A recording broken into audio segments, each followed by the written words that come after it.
Selamat sore.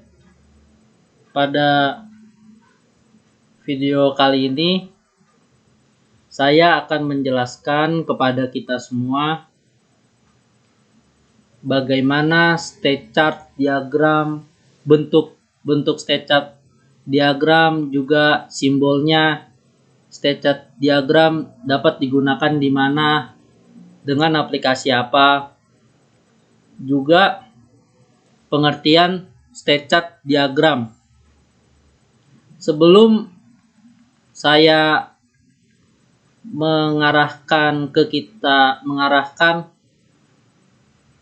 kepada penjelasan tentang state chart diagram, saya terlebih dahulu memperkenalkan diri saya terlebih dahulu. Perkenalkan, saya Daniel Moranta. Baiklah, saya mohon perhatiannya untuk menjelaskan tentang state chart diagram. Sebenarnya state chart diagram ini menggambarkan diagram bagaimana sistem dapat bereaksi terhadap suatu kejadian dari dalam atau luar. Kejadian atau yang biasa disebut event ini bertanggung jawab terhadap perubahan keadaan sistem. Ternyata state chart diagram ini diadopsi dari penggambaran kondisi mesin status, atau yang kita sering terdengar state machine, yang menggambarkan status apa saja yang dialami oleh sistem. Nah, state chart diagram ini mempunyai notasi dalam state chart diagram. Yang pertama, state. State ini digambarkan berbentuk segi 4 dengan sudut membulat dan memiliki nama sesuai kondisinya saat itu. Bagaimana bentuk state chart diagram ini? Saya dapat menunjukkan kepada kita semua state chart diagram ini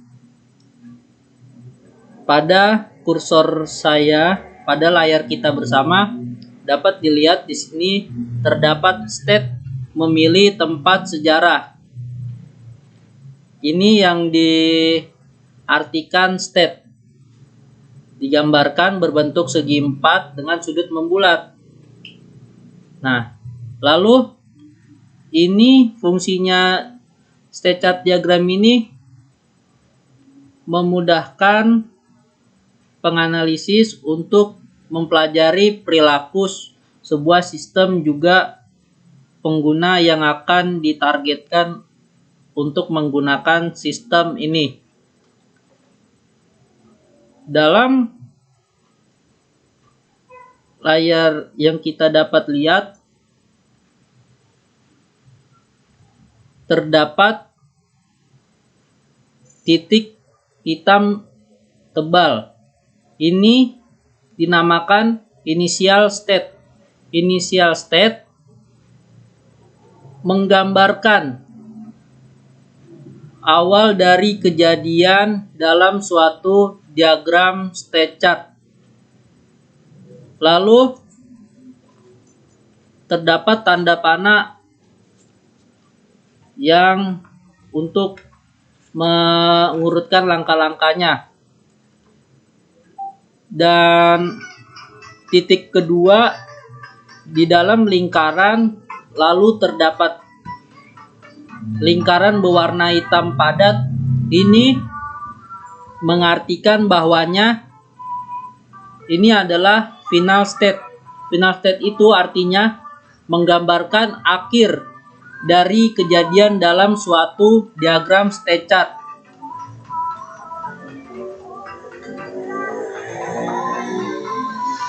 Lalu saya akan mengarahkan perhatian kita untuk mendalami maksud yang saya jelaskan kepada kita semua. Yang pertama, pengguna memulai aktivitas dengan memilih tempat sejarah. Itu yang pertama. Lalu yang kedua, pengguna mengisi data diri. Ini state chart diagram ini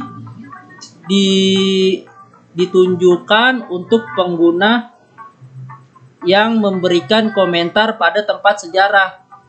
Langkah pertama, pengguna memilih tempat sejarah yang akan dikomentar. Lalu langkah kedua, pengguna diminta oleh sistem untuk mengisi data diri pengguna. Lalu pengguna setelah mengirimkan isi data diri, pengguna diminta untuk memasukkan komentar serta menilai tempat destinasi tersebut. Lalu setelah sudah dibuatkan komentar pengguna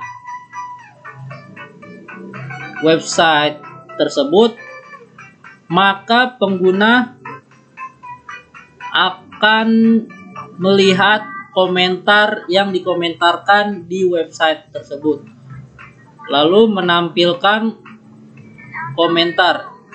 Setelah sudah menampilkan komentar, maka sudah selesailah kegiatan state chart diagram ini yang ditandai dengan final state.